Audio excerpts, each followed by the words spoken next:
Привет, друзья! Это кухня со вкусом. Предлагаем вашему вниманию очень простой и быстрый рецепт приготовления вкусных сырных лепешек на сковороде, которые съедаются в один миг. Попробуйте, и вы в этом легко убедитесь сами. Подробный перечень ингредиентов вы можете посмотреть в описании под видео или на экране. В глубокую емкость выливаем стакан кефира. Добавляем по половине чайной ложки соли, сахара и соды. Все хорошенько перемешиваем.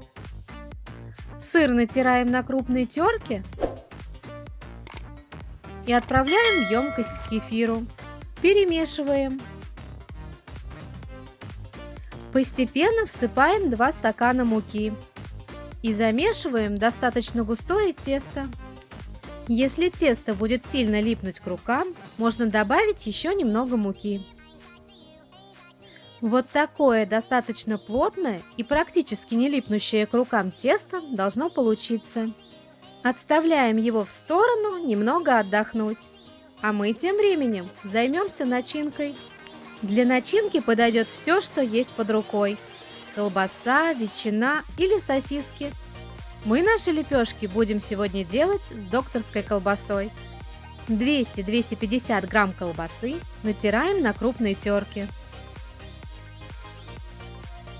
Тесто делим на 8 примерно одинаковых частей и скатываем из них шарики.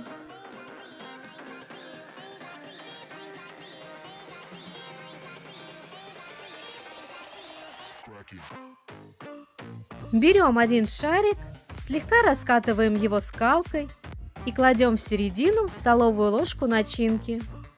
Аккуратно защипываем края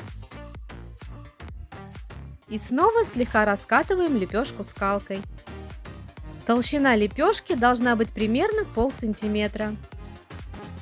Аналогично формируем оставшиеся лепешки. Колбасную начинку в лепешках можно заменить на сыр, натертый на крупной терке.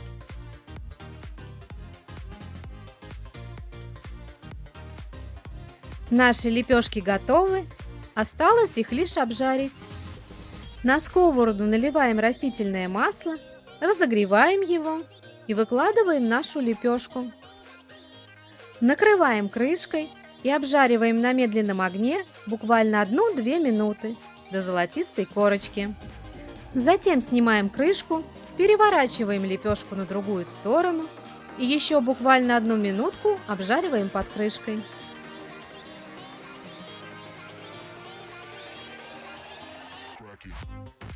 Также поступаем и с остальными лепешками. Вот такие невероятно вкусные сырные лепешки с начинкой у нас получились. Совсем немного времени и простые продукты, и вы можете порадовать себя и своих близких прекрасным блюдом, которое легко приготовить буквально за несколько минут. Приятного аппетита! Ждем ваших комментариев. Ставьте пальчики вверх, подписывайтесь на наш канал и нажимайте на колокольчик, чтобы получать уведомления о наших новых кулинарных рецептах. До новых встреч, друзья!